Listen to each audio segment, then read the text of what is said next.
Welcome, welcome, welcome, beautiful beings of light. How are you all doing? I have something different for you today. I have a guest, a wonderful, wonderful guest who I want to share with you. She is magical, she is mystical, she is wonderful, she is joyful, she is kind, she is generous, she is loving, she is amazing, and I hope you love her as much as I do. Her name is Mary Reed, and some of you, I'm sure, are already familiar with her. But Mary came into my life, I think it was the end of last year, I think it was a few months ago, through a mutual person that we both work with, who's a wonderful being, who connected us, and the rest is history. We just hit it off. And although we've had very, very different paths of awakening, we both share something really similar that we'd like to talk to you about today, and probably a lot more that we have no idea what we're going to talk about yet. But we both have had a very, very experiential journey through our awakening process. Both of us have not followed any outside theologies or processes. We've had this kind of crazy wild ride of embodying and experiencing more of our divinity through this body. And we're going to chat a bit more about that. And I chat about that a lot. I'm always talking about how we're here experiencing this ascension through our bodies, are becoming lighter, and we're going through immense eternal shifts. And Mary has a lot to say about this. She's had a lot of mystical experiences, and she's very, very grounded too. So I hope you enjoy this conversation. I'm going to introduce Mary in a moment. But Mary invited me to speak to her amazing, wonderful community last month, January, which was a really wonderful conversation. And if you're interested in hearing me speak a bit more about me and my journey into light languages, I haven't actually spoken that much on this channel about that. You're welcome to watch that. I will put the link below. It's on Mary's YouTube channel. She released the interview and transmission, light language transmission that I did for her wonderful community onto her YouTube channel. So I'll share that with you in the description below if you want to check that out. But we're going to chat now. But Mary is a mystic, a modern mystic, you could say, an author of 4 books. I have one here that I'm currently reading, and she will share more about that with her about her books with you. She's also an extraordinary channel. She channels a group of guides, you could say, called Consensus, and she will explain more about how that happened and her process there. And she's just a wonderful, wise, wise guide, and she just exudes joy. And so that really helps me on my path, because often when I'm fed up, I can guarantee that Mary will email me out of the blue, just being a joyful presence. And I'm just so grateful for that, because as you know, this process of awakening can be pretty hard going and arduous at times. And Mary just comes in like a little light, little sparkle of light, reminding me to connect to my joy and that all is well and I'm okay. So I'm going to hand over to Mary now to introduce herself more fully. Mary, over to you. Welcome. Namaste, my friend. Hello, and hello to all of your listeners. It's very nice to be here. Emily, I have to say, I love that. So we just set this up as, we're going to have a chat and whatever, and neither of us really thought about, how should we do it? What should we talk about? And that's how we live, isn't it? Just leaping into trust. I call this the great I don't know. So we're just going to leap into the I don't know. I don't know how it's going to go, but we'll be led by this. Anyway, thank you for having me, love. It's so good to see you and to be here. And I love that we're going to chat about our distinct, unique, and yet there's a lot of common ground in our journeys here. And what we see in our own journey, we see in the people that we work with, the people that are coming to us for various reasons. So just as a little bit of background, I didn't mean to be a mystic. When I was younger, I really wanted to be a backup dancer for Michael Jackson. That's what I thought I was really gonna, like, my life. That's the level of fun I thought I was gonna have. But in reality, I really just wanted to be kind and helpful and, do interesting things in the world to help others. So I grew up to do that as a healthcare executive. I was based in Washington, D.C. I did mostly clinical research in respiratory medicine, and I was deeply agnostic. I grew up around a lot of Southern Baptists in New Mexico here in the United States, and I could not relate to religion or the talk of people going to church. It just wasn't anything that resonated with me at all. I didn't get it, and I didn't have big questions about life. So I grew up just, you do good things and try to sort of keep your head down and do good work. And while I was being very normal in that world, in summer of 2000, I just started to hear a voice inside of me. It was like this deep vibration that rose up, and it was really profoundly different than like a thought and whatever. It was just this deep knowing that just kept saying, you're supposed to be doing something very important. And of course, I already thought I was in clinical research. And so I tried to ignore the voice, and it just kept coming and coming and coming. And it would show up at random times, like in meetings, while I'm driving, in elevators, doing dishes, just you're supposed to be doing something very important. And after 6 months of trying to ignore that voice, there was a series of events that unfolded, and I realized that I needed to seek help with what is happening here. So I went to see a friend of mine in Little Rock, Arkansas, who is my former therapist, lovely, lovely woman. And she just put me under a little light hypnosis to ask the question, what is this important thing that Mary's supposed to be doing that she seems to have forgotten about or whatever? And wildly unexpected, I went right into the body and being of Jesus on the cross at the moment of crucifixion. And in that moment, when I realized where and in whom I was, suddenly I just got this complete understanding of how humanity has evolved from the beginning. How I just literally re-experienced our whole trajectory. And then I watched all that led to that moment, which wasn't just an isolated in that time period. It took ages to cultivate and perpetuate a mindset of conflict and fear ideologies that culminated in that event. And then I watched us evolve from there forward. There was a whole series of things that came out of that single moment that went on for 3.5 hours. And then the next day, we continued because there was more coming. And then that time I met my soul group. I had a big meeting with Moses about the conflict nature of the world and very, very big things.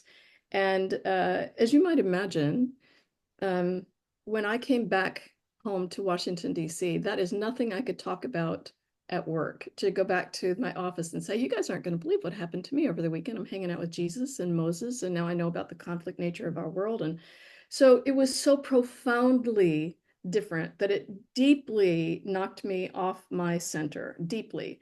And I went through these really huge roller coasters of ecstatic bliss, of like all the ease and understanding and compassion that came with that. And then that weekend just opened the floodgates. I started having all of these experiences just spontaneously, experiences of oneness. I went into the mind of Buddha at his first moment of enlightenment and understood everything from the Buddhist perspective, not just the Christian perspective, and not just the Jewish perspective. And, so it was just suddenly, as an agnostic, I have all of this wisdom and this perspective. And so my first struggle was, what do I do with all of this? I can't talk about it. It's way too big to talk about. I don't have the language to talk about it, and I look like I'm insane. So that was the beginning of 2000. The year 2000 was the beginning of a very profound journey of struggling to figure out what's happening with me. How do I talk about all of this? But most importantly, what do I do with all of this? What does one do with all of that stuff with no spiritual background, no community? It was just really, really profound. So that journey was 10 years of profound confusion. I saw therapist after therapist after therapist, and Reiki practitioners and shamans and acupuncturists and allopathic doctors trying to figure out what is happening. And somebody help me. I can't control these. They just keep coming, and they're really, really profound. And so after 10 years of profound confusion with not being able to understand what to do with these things, and yet they keep coming, all my normal life fell apart. It was just like all the eggs just dropped, and there's no putting anything back together. My job, my relationship, my home, my money, my family, everything just crashed. And so I had no normalcy anywhere in my life, and no one could help me. So that ended up in a very serious suicide attempt, March 2011. And I took 90, I don't remember if it was 96 or 97 prescription pain and sleeping pills with 3 glasses of wine. I said my prayers. I laid down and just thought that that was it. And then 2 days later, I just woke up. I just, no assistance, no anything. I just woke up. I was very sick and I could not control my motor skills, but for whatever reason, I was alive. but I still woke up in the same two discordant worlds that I couldn't figure out how to live in, one that everybody else understood and one that nobody I could, make sense of. So it was then, that moment, the day I woke up, that I just surrendered in the most supreme way possible.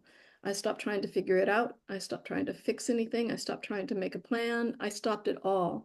And I remember sitting on the edge of my couch and saying, God, you can see I have no idea what I'm doing. So if there's something you all think I'm supposed to do, then you have to lead the way. I can't be the project manager for my life anymore. I quit. And then all the doors just started flying open, and none of them were doors that I thought would ever open. And one of those, most importantly, was an invitation to come to the Himalayas in India and tell a high Tibetan Lama about my experiences. I was invited to stay, and I ended up living in a Buddhist nunnery in the Himalayas for most of the next 7 years, coming to terms finally with my abilities. And it was then that my mystical journey finally began to all come together. I understood what was happening. All the different pieces kind of fit together in the whole picture of what I can talk about, who I am, what I'm doing here, and all of that sort of stuff. So that's what all led to 4 books, and now being a mystic wisdom guide and knowing people like you. Wow, Mary, I'm kind of speechless and slightly like feel like tearing up. Um, but also like immense admiration and just respect for you. And also, I just can't believe you wanted to be a backing dancer for Michael Jackson. You never told me that. That's just brilliant. I love You that. should totally danced. I could have done it. I just could have done it if I'd had the confidence. I love that. It's funny because I love dancing, and it was me when I started doing more dance that my light language came on. And so I feel like that, Right. yeah, expression, being in more expression, like brought Exactly. through Opening confidence, up and opening up, yeah, exactly. absolutely. Maybe that desire deep within you was like part of it. Who knows? But well, thanks for sharing all that. I mean, it is really profound, and I can relate to some of that feeling that I still sometimes feel, to be honest, to a certain extent.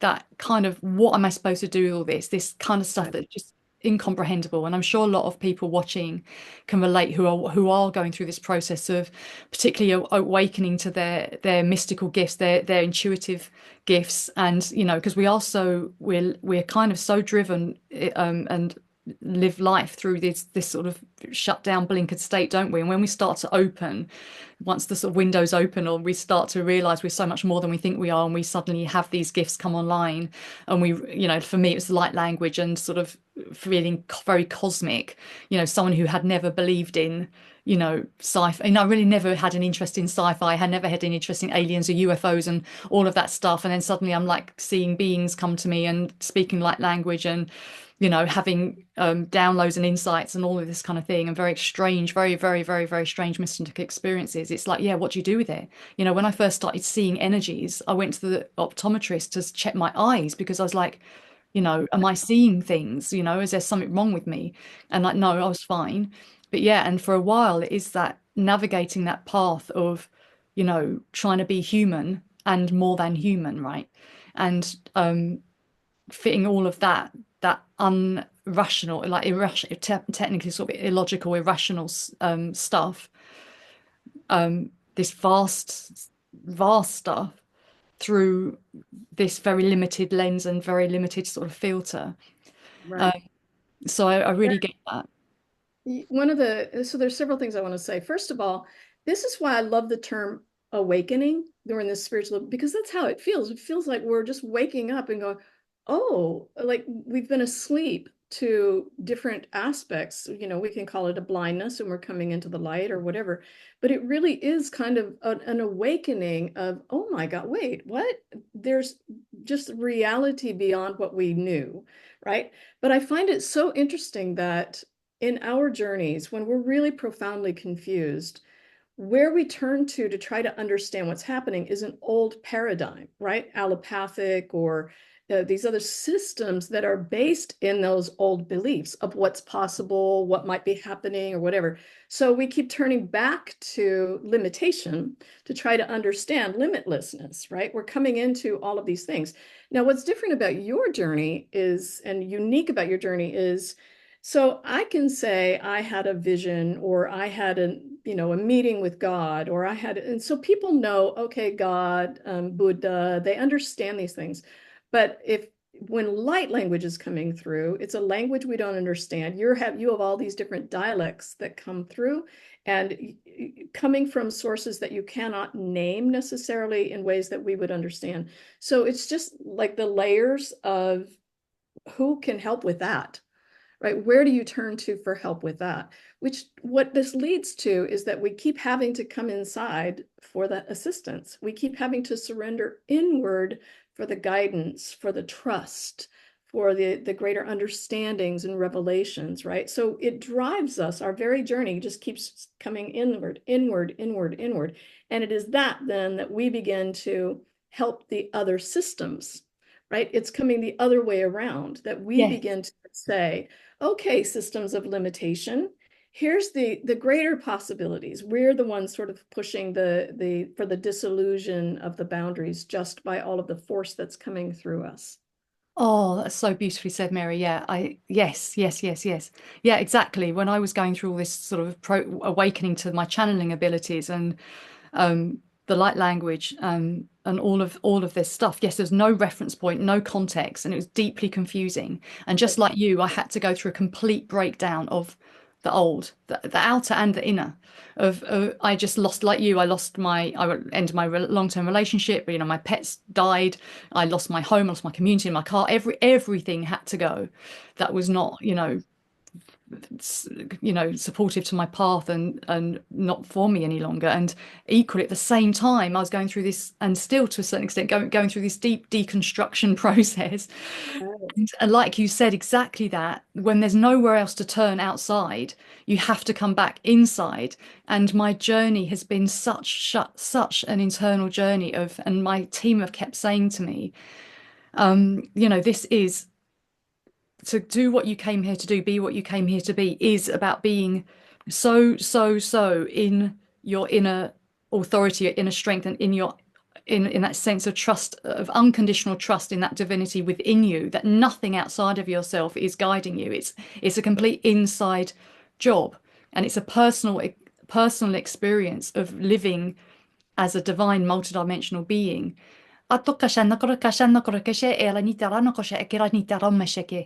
Like this, that I can't turn it on and off. It's integrated. It's all part of me. It's not this or that. And it's all, like you said, coming into itself. And so from the inside out, the change is happening and created through us. And this is so different from any, when I started looking outside and looking for the spiritual teachings that would match it, I just was never guided anywhere. And in fact, for Exactly. most of this process for me, I couldn't read anything. I was literally shut down from anything external. I had no capacity to read any teachings. I had no capacity to watch other channelings, light language. I didn't have any reference because I wasn't able to, because I was going through such a deep process. I didn't have any bandwidth to sort of look out anyway. I just had to come in, and to really learn who I am in my essence and be so sure of that and so sure of my connection to and as source, that was always the guiding light that I came back to. And like you said, it's from the inside out rather than from the outside in. And I feel more of us are going through that experience now. I think more of us during this age or this time are coming back, moving away from everything that is placing authority outside of us and seeking guru, seeking a set way of teachings, anything that is confining anything into boxes, limitations, to a whole new way of being that we can't even fathom and can't contextualize or can't Yes. put labels to. Exactly. But what you just said is important about like we've historically we turn to the old teachings, we turn to the gurus or whatever, which have been so valuable and so helpful along the way. But we must remember that the collective consciousness and our individual consciousness is different now. The consciousness that is mobilizing this, that is pulling us along, is so much more vast and open, and we have more accessibility to so much deeper stuff. That the consciousness itself is not the same consciousness that those teachings came from. While there's the same fundamental truths, the framing of them, the power inherent in them is different. It's just different. So therefore, accessing it directly, what is it for you in this moment? What is it for us in this moment now? So it's sort of like we're not necessarily going back to ancient teachings. We're just living what those ancient teachings spoke to now, and we're putting it in, common vernacular or whatever. But I want to mention, so you said, your life too sort of fell apart. We have, so many people, when they look at people like us, they think, oh, they have it all together and they know their stuff and they're so grounded and whatever. And you can see by our respective journeys, it's been a shit show for a lot of it. And it's so confusing for this very reason that we're talking about, is that we have to kind of discover the foundations within our own being. We can't go stand out on the common ground of history. And so this is why in my latest book, Navigating the Wondrous Holy Shit Show, I talk about all the various ways. Your journey is so unique. Mine is so unique. We're all unique, but there's common elements, right? That we talk about, the wonder and the bliss and the self-discovery and all these sorts of things, and the deconstruction. I love that word, deconstructing. That deconstruction is an important process of understanding why we've been the way we've been, or how we are changing. It gives us context and perspective. So being able to understand what the hell is happening and how can I deal with this? How can I come to terms with this? And what happens when it all starts to settle and integrate? Who am I? Like, the whole process. So I think it's really helpful that you and I can now jump on YouTube and provide guidance and resources that are coming direct from source, right? Where people can feel that resonance, that energetic resonance and sort of co-union with all of it very differently than studying something, or holding it in kind of an informative intellectual space, right? So I love that we're coming out now to be in this era where technology and the world has said, okay, now everybody can sort of talk their own things out here and be guides in very different ways. And all we're doing is guiding people within. We're not guiding people to our way. We're guiding people to open the doors within themselves. Oh, absolutely, absolutely. It's all about that. We're all so unique, have our unique paths, but it's all coming back to your inner unique process, right? And I love what you said there, Mary. And yes, I feel like yes, we're in a completely new paradigm now. And so it's not to just say all those teachings were, not to be counted, but we are in new unknown territory now, and we are being navigating like throughout an internal compass.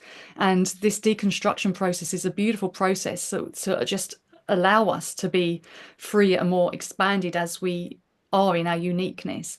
But like you said so beautifully, like that, coming into that union within and being guided by resonance. So we've both spoken about this in terms of YouTube and social media and all of this, how still a lot of it's teaching, bringing forward spiritual teachings or teachers, but still through the lens of the old paradigm, by still using sort of tactics and algorithms and things like that to try and, and still there's still a lot of people still 1 foot still trying to hold on to the old paradigm.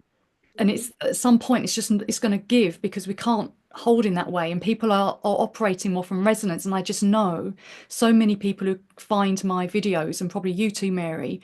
I get this all the time. People email me and say, your video just came up and I don't know why. I don't usually watch these kind of videos, and I Yeah. just felt I resonated so much. I just knew I had to contact you, and I just knew I had to watch, even though I'm not familiar with light language, or I don't usually listen to this, and blah blah blah blah blah. And it's that resonance, and I don't use any tools for my YouTube video. I mean, I probably could do a lot more to promote my videos. I don't do any of it because I know Mhm. that it's all divinely orchestrated, and all the people who I work with I know is divinely orchestrated. I don't worry about any of it. I had to let go for a long time. I fought this. I don't know about you, Mary, but for like, well, you said for a long time you kind of resisted it and tried to work things out with your mind and how to do it. And for me, I was like, okay, I need to hire a marketing expert, or I need to, seek this healer, or I need to do this to work it all out and understand it all. And my team just kept saying, don't do things the way everyone says you should. Just let go. Right. And trust and be guided from within. It's all within you. The blueprint is kind of within you. And I just resisted that for so long because it's just so scary, right? It's also confusing. Like, where's Yeah, the manual? Yeah. exactly. There's no manual. Oh, Emily, I have a video that I just recently posted on it's so easy to understand when you sort of see the bigger picture why we can't turn to old systems, why we can't turn to old paradigms, because that's something that's trying to contain us in a particular way. And what's happening can't be contained. It's too big. And so the things that are collapsing under the weight of all of this, what's collapsing is impossibility. Where previously we thought, well, this is what's possible, and the other is impossible. Like the mystical journey is impossible for people. No, this is what's really possible. What's impossible is to contain it. And so all these various paradigms, education, religion, all these things that have boundaries around them and try to tell us what's possible here is that no, it can't hold the weight of the force of what's coming in, right? So we need to operate in ways that are boundaryless, that are just completely open and be guided by the great surrender to all that's available to us that we have no idea about, right? This is what I started this off by saying, the great, I don't know, right? I don't know exactly what all is possible. I don't know what seeks to come through. The only thing that would know that is a mind that's related to the history, that knows what to expect, has an idea of what's right or wrong, these sorts of things. And it's so far beyond that. We're just stepping into all of this great wonder and awe of ever more realization. This, I mean, you're a great example of this. Nobody that you read the books would say, okay, somebody's going to come in and they're just going to speak all of these different cosmic dialects, and it's going to be really powerful and potent and life-changing. Like we don't have those manuals in the old systems. They're not in the old systems. They're beyond what we thought was possible, right? Yeah. But exactly what's happening. Your scale, my scale, it's all just barreling in now in all of these unexpected ways. Yes, they're unexpected because we didn't know about them before. They couldn't be contained before. Yeah, yeah, absolutely, absolutely. So it can feel, I was writing about this yesterday for my community that I still like find fear coming up, old fear, because of the bigness and the vastness and uncontainedness of this, right? And so we're still like operating through old nervous systems in a body, right? And so Right? part of this is all just welcoming that fear and just allowing that fear to come up and What a greater thing for our fear, our precious fear. I want to say this very clearly. Our precious fear is just doing the best it can. It's only doing what's in its nature. It only knows how to be afraid. And it's the very thing that cannot unite with love because mm, it's not in its nature to unite. Its nature is to recoil. So mm, it's the fundamental basis of separation ideology, separation consciousness. And so, the greatest gift we can give is to take that fear by its hand and say, oh, darling, it's okay. Come with me. We got you. You don't have to go away. I'll lead you in. It's okay. You see, we're coming into realize a very different relationship with these things that we've tried to conquer, that we've tried to overcome or control or surrender to, right? Now it's just this coming into ever more of our wholeness. We're returning to our nature, which is love. And the one thing that really can't do it on its own is fear. It mm. cannot do it on its own. And we become the compassionate caregivers then for fear and all other aspects of our being that we've tried to push aside or stuff down or conquer. Yeah, a beautifully said, Mary. And yeah, and would you mind speaking a bit more to um, where you're sensing this that we're heading? Because we're obviously expanding into this new territory. Some people call it New Earth or whatever, or, more Christ consciousness. How do you perceive it, and how do you see what's happening with us when we look into the outside world and see like, crazy shit happening, right? That still Yeah. feels the opposite of that. So what do you feel is happening right now? Well, let me start with when we look out in the world and we see all this craziness happening. again, I can only talk sort of at the divine perspective. You might imagine looking at the from the penthouse, looking down and not in the basement, trying to figure out the details here. So from this higher perspective, if we realize that we're waking up to remember all that we are, and in that waking up process, it's like we're just opening up more and more and more and more and more, becoming lighter and sort of more expansive. And as we do that, we're kind of releasing our tethering to old, denser kind of gravitational forces pulling us down into despair and suffering and confusion and conflict, very conflict based. So as we come into more and more and more of this, we're realizing that the whole coming into our wholeness means that we can't leave any part of us behind.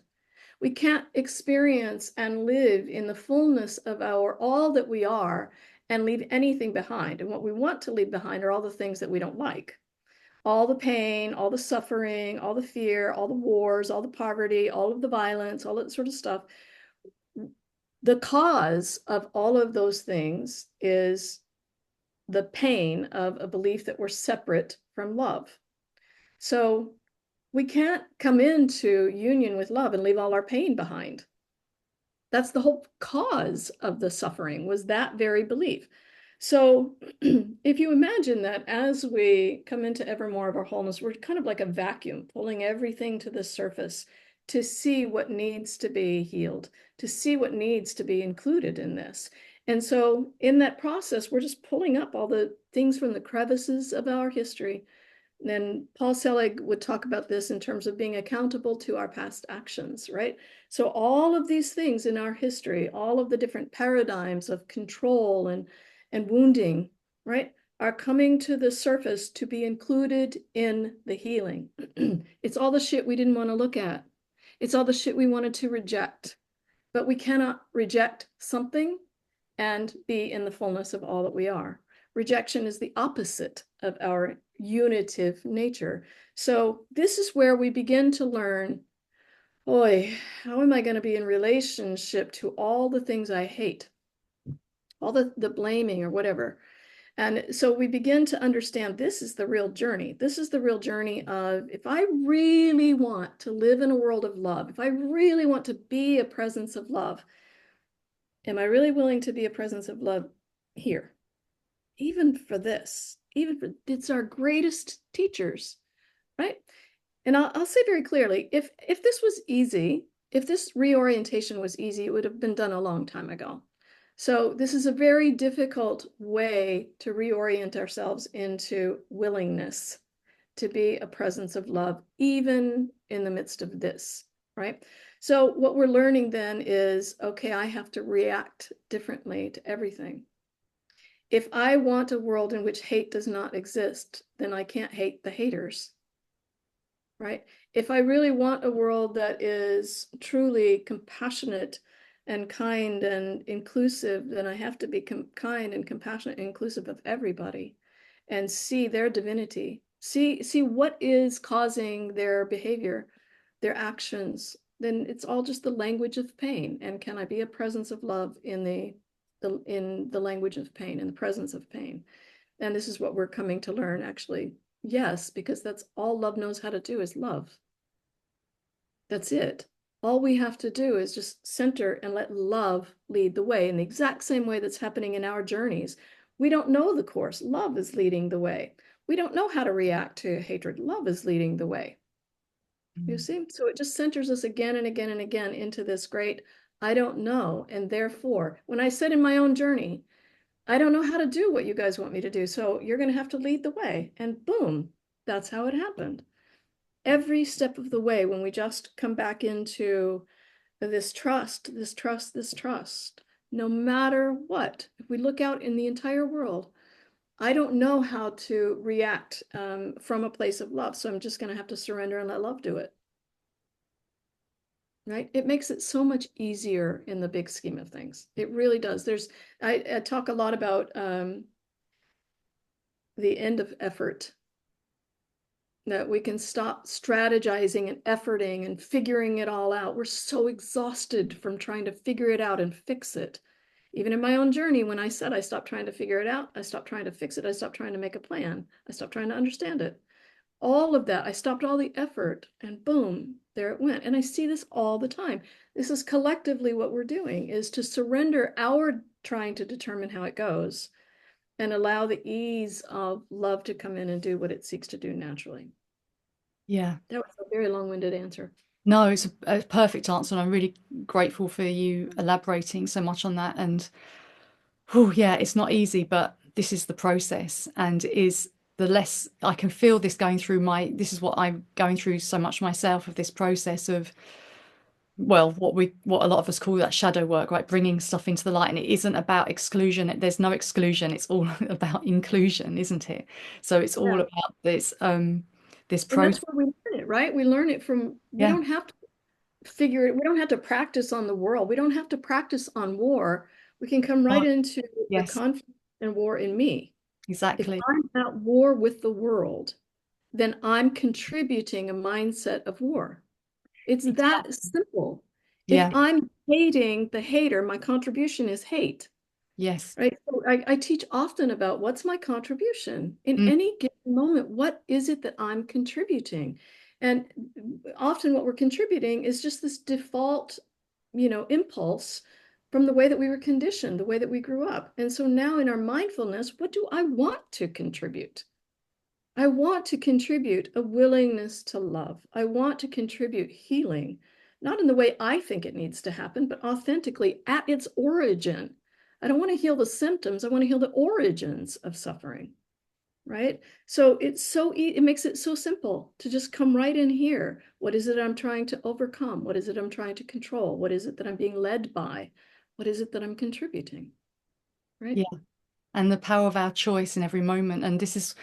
coming back to what I bring why I started my Heart Haven, my weekly, group Heart Haven was exactly this, sort of coming back to our own heart, our own center, and choosing what we want to bring to the world, what we, being the change we want to see, right? It Yeah. starts within, and cultivating that love and that harmony, or just not even cultivating it, sort of remembering that is our truth and allowing that to come to the fore and letting that emanate into the world, through the Yeah. power of our hearts and our directed focus and direction of our sort of life force energy, really, without that need to fix or do or control, just knowing the power of that being in that state. And a lot of people would, might say, yeah, right, that's, wishy-washy. But, there's so many of us doing this now and being this now. There's so many.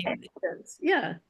Yeah, the evidence Yeah. says by, people reporting this, you and I, like the old way is a need to control, a need to define an outcome in the way that people think is the way to do it, which is when we come into the deeper being led journey, it's not that we don't engage in the world. If we're called to act, we will act. But some of us are acting in a different part of the continuum. We're not on the front lines of protests and these sorts of things. In my work, I'm healing the origins of things. I'm going right to the source of the suffering, the cause of the suffering, the vibrational things are at play in the world, right? So we can all operate in different areas of what's happening. And if as we tune in here, we'll be guided to whatever that is from within. But again, the starting point for everybody is me. What's happening in here? What's happening with all of the dynamics at play in me? Because whatever I'm seeing in here is exactly what I'm experiencing of the world outside. Mm, mm, mm. I want to just mention something you asked earlier, where is all of this going? And I just want to mention that, so in my second book, Humanity's Epic Awakening, I swear to God, I'm not on here to promote all my books, but I just want to mention these things. Go ahead, Um, Mary. in that book, it's broken up into three sections. The first part is it's all based on my metaphysical experiences because I continue to go into the origins of all kinds of things. As I mentioned earlier, the origins of Christianity, the origins of Buddhism. I've gone into the origins of existence itself and all these sorts of things. So I use all of my metaphysical or a bunch of my metaphysical experiences to talk about what I've experienced of where we've been, how we started out, how we sort of evolved, and then where we are now. what we're coming to realize now, and the evidence that we're starting to see, and then what we're waking up into, right? What is it that we're waking up to discover, right? And so much of what we wake up into are all the things that are ending, right? All of the old suffering paradigms that are ending, the ideas of good and bad, the ideas of what we talked about earlier, of wisdom is ancient, the end of the ancient elders. No, the elders are right here, right now. They look like you and me, right? These kinds of things, and the end of the separation ideology and separation consciousness. And one of the most emotional experiences that I mentioned about what's ending is the end of hell, our own hell that we live in, that we create unconsciously, individually and collectively. That's the most important thing that's ending, is the hell of the suffering. We're not trying to get out of the human experience. People think that we wake up so we can get out of here. That's not my experience. We wake up to realize that we can be here in a magical, wondrous, awestruck kind of way without the suffering. Mm. I don't ascribe to the teaching that we have to suffer in order to, experience the divine. That is not my experience. That's absolutely not my experience. What kind of what kind of loving, cherishing God would say you have to suffer first before you can experience the cherishing of my love, right? That's not my experience at all. So this is in my experience, all of the things that we're waking up to is the wonder, is the awe that exists in the absence of all the suffering. Mm, mm, mm. Yeah, thanks, Mary. So I guess the difference is challenge is not supposed to be easy, and therefore there is challenge as we meet all the pain and the wounding and things, but it doesn't have to mean suffering. So I guess there's a difference, right? Well, when you think about what is that challenging, but facing all the things within us that were sort of tangled up or blocked or condensed or whatever, and as we address those and everything begins to kind of, we're cleaning house, there's the emotional remnants of all of that, the emotional depth and intensity of all of that, which is an act of love. It's an honoring of the shit, of all of the pain, of all of that. And that's the sort of taking it from one stage through the process into the freedom, Mm. right? So I talk about this in terms of like being the threshold from things going from the old to the new. We're going to experience it as it comes through, right? But we're like the ushers. Hello, darling. Hello, you pain, your sadness, your grief. Yes, yes, absolutely. And we can see all that was in that, all the lessons, all the understandings or whatever. But we didn't, in my experience, we didn't experience these things to learn through. We're learning through them because they exist, right? We didn't mean to make it hard. It was an innocent exploration through this path, right?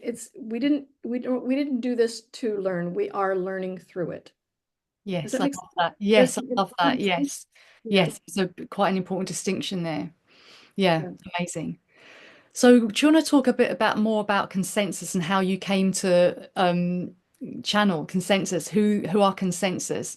And you might want to, this might be a different part of the conversation, but talking a bit more about our multidimensionality and that we are becoming and experiencing more of that now. Yes. Just as you said the words multidimensionality, I just felt like leaping in joy going on here. Yeah, we're all multidimensional beings. We think that most of us think that we're just this, body, but in fact we exist. This has been, spoken about ad nauseum, but from lots of different angles. So of course we're multidimensional beings, and as we wake up to ever more of all that we are, that's the main thing we're discovering. Like, oh my God, I have all of these other abilities and I can meet all these, just like, you can speak all these different things. It's probably better to say it's spoken through you, right, than Emily speaking them. They're all coming through as Emily or through Emily. Um, so consensus. So for 20 years, all of my mystical teachings, I'm getting very swirly head as I'm speaking here, happened through metaphysical experience, these big spiritually transformative, catapulting, embodied metaphysical experiences. And the way that I talk about how those happened was You might imagine there's a blackboard that has a lesson, some kind of spiritual understanding or teaching on it. But instead of looking at the blackboard to learn it, to learn that lesson, I enter into the blackboard and become the lesson itself. So I experience directly, I become the wisdom, I become the perspective, like I become Jesus on the cross at the crucifixion to understand from the Christ perspective our evolution. I become Buddha sitting under the tree to become like experiencing the Buddha nature and the perspective from Buddha and these sorts of things. So it's a very interior first person kind of experience.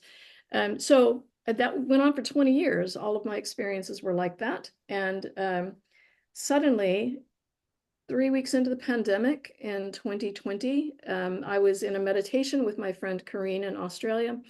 And in that meditation, suddenly I just felt like this, my throat, the awareness of my throat moved aside.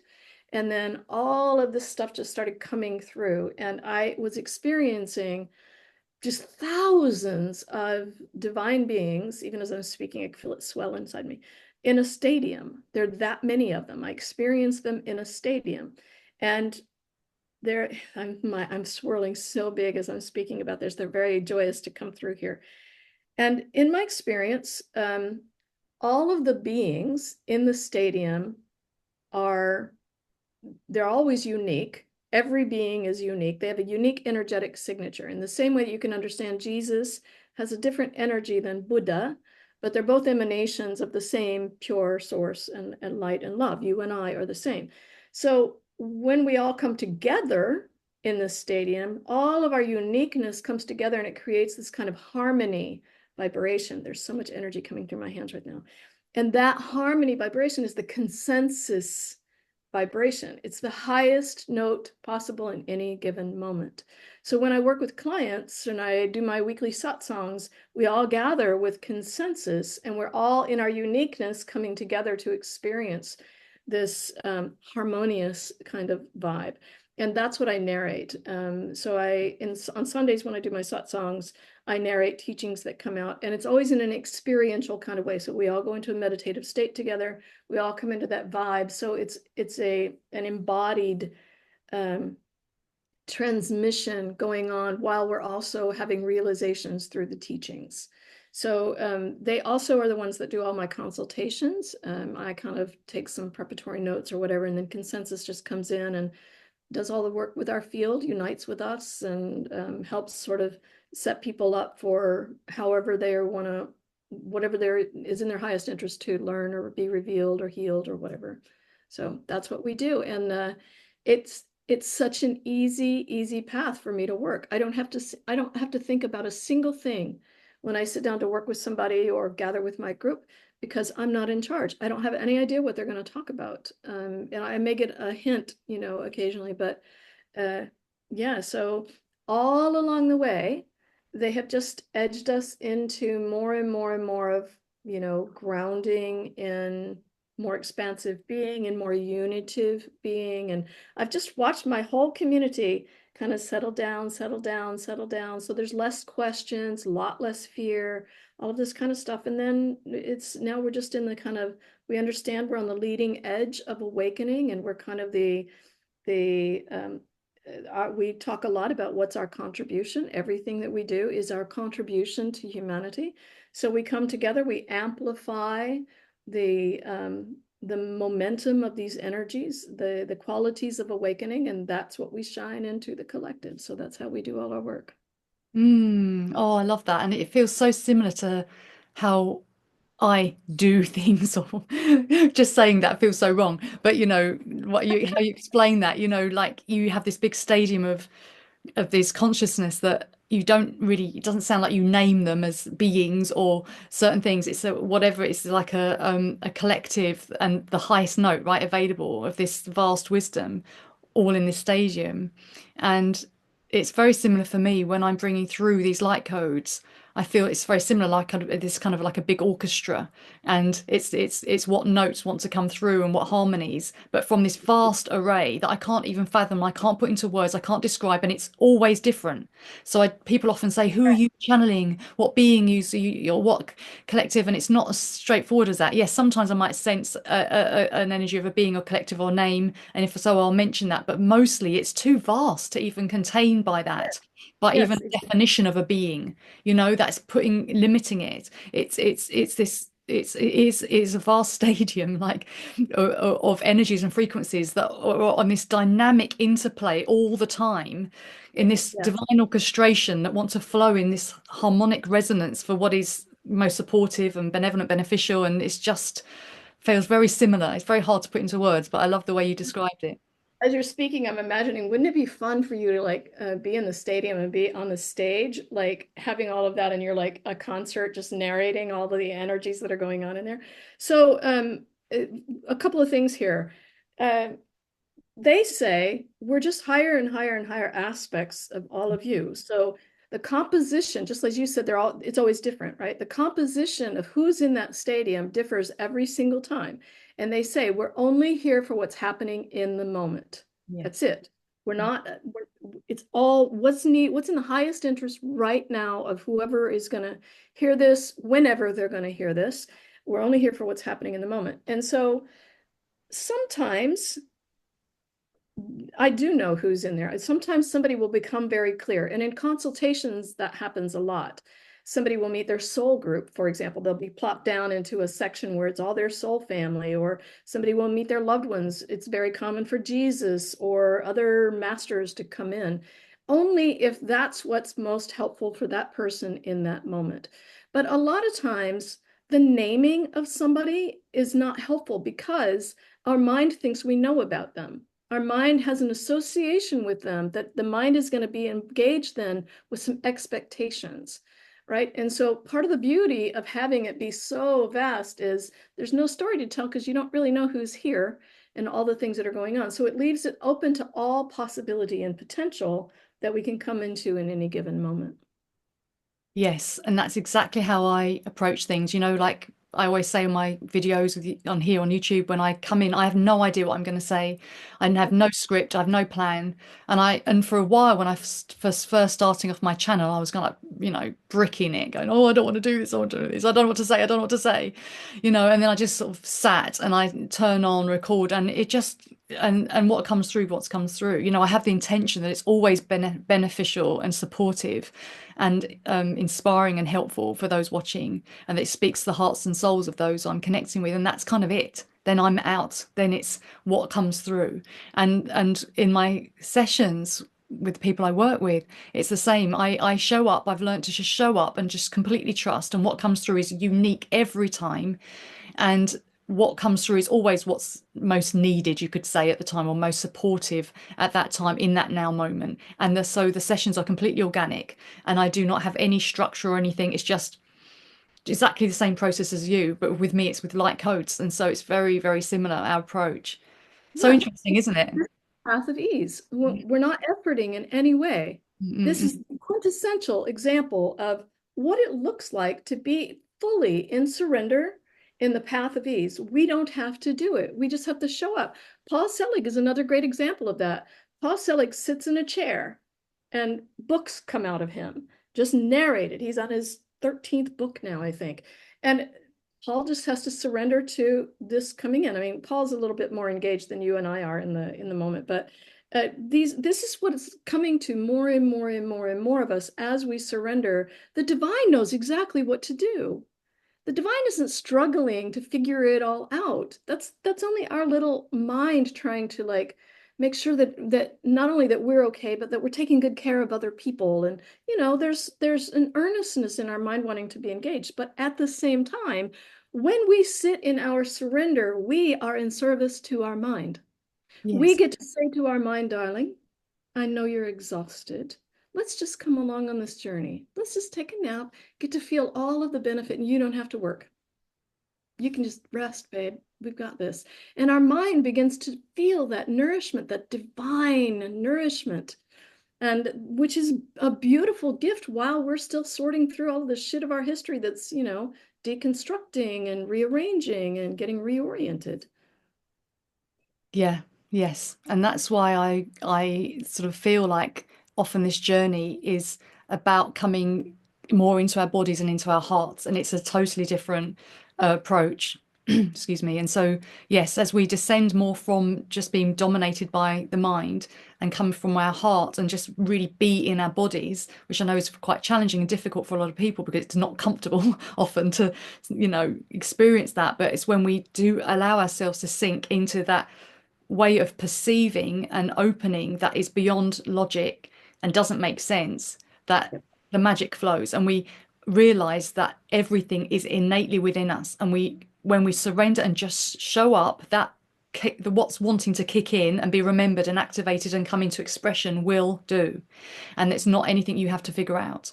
And so that's exactly what happened with me. And so I didn't have to go to lessons for light language. I did not have to, you know, do any of that. And I honor everyone's path and everyone's experience. But for me, and what I feel a lot of us are coming more into, is realizing we came in with everything within us. We are kind of this sacred technology, really, you could say, or this divine intricate instrument of the divine, right? And it's all here. And just this process of deconstructing what isn't truly us and becoming more and more into that surrender and trust and knowing, and descending out of the mind needing to control and understand, it kicks in and comes into expression, and it happens through us, through the body. Right. Yeah. It's So a I talk about this process of what's changing in the body, right? Like lately it's come up a lot about, so first of all, our system is operating in a certain way. Our vibrational patterns are functioning in certain ways together. Our scaffolding of our infrastructure is operating in a way that gives us a sense of normalcy and understanding and orientation and a sense of self, who we are, how we know the world, and all this sorts of stuff. And most of these patterns we've gathered, most of the scaffolding infrastructure we've gathered through conditioning, right? And all the while, we don't come in with that sort of hardened level of infrastructure. We come in free and innocent and vulnerable and curious, and then the world is like, uh-oh, and then we start developing all of these mechanisms to cope and figure it out and stay safe and be a good girl and all the things that the world tells us to do. So as we've done this, our thoughts start coming in, and then we just, like, all of these patterns get hardened, they get concretized within us, but we're a tangled mess, right? What is functioning as us is like steel wool, like these, just tangled up patterns. And as we begin to clarify, as we begin to create some plasticity and malleability in our field, and we begin to dissolve things that no longer serve, we start literally to become lighter.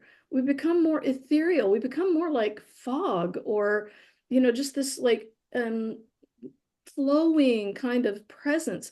So what is our body, what we perceive as our body, is not so hardened and constricted and tangled and dense and all of these sorts of things. This vessel becomes something that's far more ethereal, far more accessible to all kinds of dimensions, just like you and I. And this is the process of, not suffering in the body. This is the healing of all of the things that, cause challenges in a body structure or our perception of a body. So I just say that to have more compassion, just in general, about when we say we're coming into the body and we love the body, like, to love the body, what's happening in the body is so precious.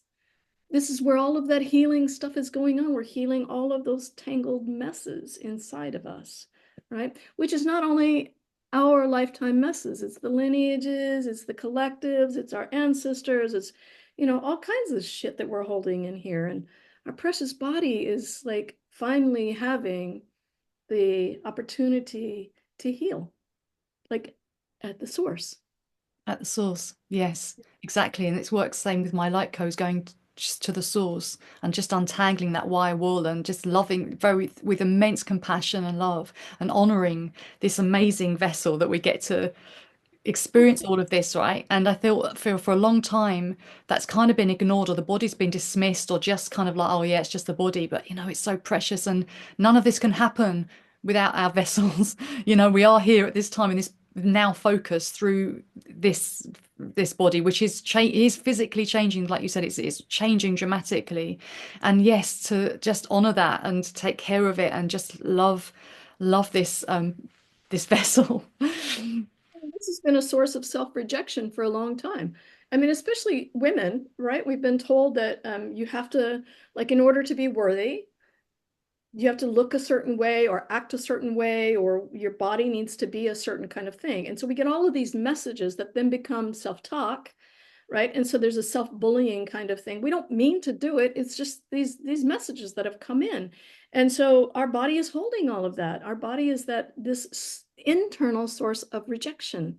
I'm Mm. not good enough. I'm not worthy enough. I'm not there yet. I'm not, men do this, men have this as well. But in general, this is one of the identity things that are changing, is that we are the source of love for this too, for every aspect of our being. We've been in this war, this battle, this conflict mentality with ourselves without realizing it. We have all of these ways that we've perpetuated these ideologies of conflict. And by healing again, right inside, we begin to unravel all of those ideologies here first, and then extrapolating out into the world.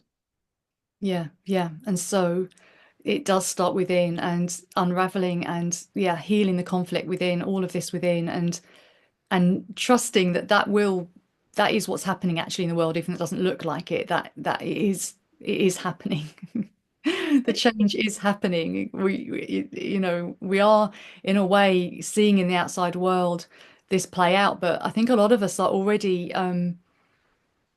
you know, uh, doing much better than we think we are. If we just focus on the outside, we can all think we think we're not there yet, right? Because we think the world's not there yet. But remember that a lot of us who are probably watching this video or have been doing a lot of work, are really attending to themselves, are really coming within and doing this. And we are a lot of, leading the way, right? We are kind of we are the bridge into this new way of being. And so it can be challenging on this path, but we are really more powerful than we realize we are, right? Yes, I mean, it's the very momentum that we are. Like, what does that momentum look like? It looks like you and me.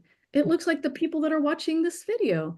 It looks like us. It's not that we're trying to get that energy. That energy is what is us. It's coming. This is why we're all on this. Anybody watching this video is because you're part of that momentum. You are that expression of divine that looks like you, right? On this leading edge. And as we're at this leading edge, we get to discover all that's right here, that's coming, and it's coming more and more. And then we get to see what all is happening here in our old life from a very different, compassionate perspective. And that's the healing. That's the healing Mm, within yeah, us, within all of us. yeah. Oh, Mary, just need to pause a moment there to let all that sink in. I think it's just a lot of wisdom, and a lot. Just it's just. I It's hope this this is really. leading edge perspective is very much, I talk about it, and when we really firmly get grounded here, we begin to live a life of constant wonder, fascination, and awe. And that is being fascinated and in a state of wonder about all that we're experiencing of the new, of the unexpected, of the greater potential, all of that magic, all of that wonder, all of that awe. And we get to experience it when we see how we've been. That, like, wow, look what we've been doing. Wow, look how I was feeling. And look at the difference now in my lack of fear, or my willingness to, like, engage in different dialogue or from a different vantage point or whatever. That the wonder in awe is like 360 degrees. It's not just about the things that are coming, it's also understanding us and humanity and our journey from a very, very different, loving, appreciative, cherishing vantage point. Mm. Yes, yes, yes. Thank you, Mary. I'm just wondering if it's time to close. Is there anything else on your heart that you want to share more? Because I feel like that's kind of like a, I kind of feel a bit stunned. Like I'm just like, whew. I want to just make sure I get in one thing here, and I've talked a lot about it in the last year. Consensus has talked about this constantly, and it's a big part of my latest book, and that is that at this time we're being called, and we're actually this is part of the momentum within us. We're being called to reclaim the missing spirit in spirituality, and that is playfulness. That is a jolliness. We are inherently, by our nature, big, fun, playful, jolly beings. And spirituality historically has never fostered that. Spirituality has been very oriented in serious stuff, morality and death and overcoming and suffering and sin and all of these sorts of things. And it's very hard to look in any kind of doctrinal teachings and find a lot of joy, be fostered in a sense of playfulness. And I can tell you, and I'm sure that you have the same experience, I've experienced so much orneriness and humor and funny stuff in the divine realms, just in so many unexpected ways. And it happens again and again with clients that I work with when they come into the stadium, and there's just fun, there's just joy and humor and all of this sort of stuff. So as we access that within ourselves, that is a really catapulting, pulling, opening kind of energy that aligns us very squarely with our divine nature. And it just makes the journey that much more fun. It brings us out of that arduous, trudging kind of journey and into the like, oh my God, this is actually really funny and fun and humorous and all of these kinds of things. So I strongly encourage people to feel into the permission to just have a hell of a lot more fun in this journey. Yeah, well said. And yeah, I'm learning that too, Mary. I have a tendency to be quite serious and get in the arduousness of it. So thank you for the reminder for me. But I'm always thinking, yeah, come on. I know that the joy is here. And I know how powerful just being in that space of joy and fun is. It's, when we can be in that true state of just having a bit of a laugh and letting go a bit, that's actually so high frequency. It expands us so much just without any hard work, right? And so, yes, it's Ears are ringing loudly as you're talking, very, very loudly. Yeah, yeah, yeah. Yeah, so, yes, exactly. focusing on that is so vital. And I just sit every morning trying to focus, to think, okay, what is, even the sparrows chirping outside of my window. I'm like, oh, what are they chatting about? You know, and I just think, oh, I'm just so grateful for the sparrows that bring that element of joy to every morning I wake up, right? And just, trying to look at a few funny animal videos on YouTube sometimes, so it can be the simplest of things. And, capybaras. I just love capybaras and little baby beavers. Little baby beavers are doing it for me at the moment. So things like that, yeah, they cheer me up. And yeah, just I know it seems silly, but yes, that element of lightness and brightness. As soon as we even talk about this, can you feel the energy shift? It's like just talking about fun and joy Exactly. immediately shifts the frequency. And And so that's openness. yeah, That's what yes, it joy does. is. It literally does this. That's what we are. Open. Yeah. Exactly. Atona me shekara na koro she ete keshan na koro she era na koro she keshan na koro te keshe te en ya to kate keshan na koro te keshe te kara na kashe eya. Yes, my team are agreeing. Tro kashan na no me shekara ni te kara hosha to koro neksha o me eya. They're very happy. We're very happy. We're very happy. Oh, I love it how that happens. oh, yeah. Oh, I love that we can end with a giggle. So yeah. Yeah. Oh, Mary, thank you so much for this conversation. That comes round to my introduction of you when I said you inject joy into my life. You're guaranteed to come in and just with that beam of sunshine and joy. And I'm so grateful for that. Thank you so much for Oh, being it such a. is truly my joy, honey. I love you so much. I love you I'm so so much. glad that we're connected, that we get to do this journey together, that all the people that are watching, that are going to take this in at any time, that we're all in this together. It's such a privilege and a joy. It is a privilege and a joy, if I can say it.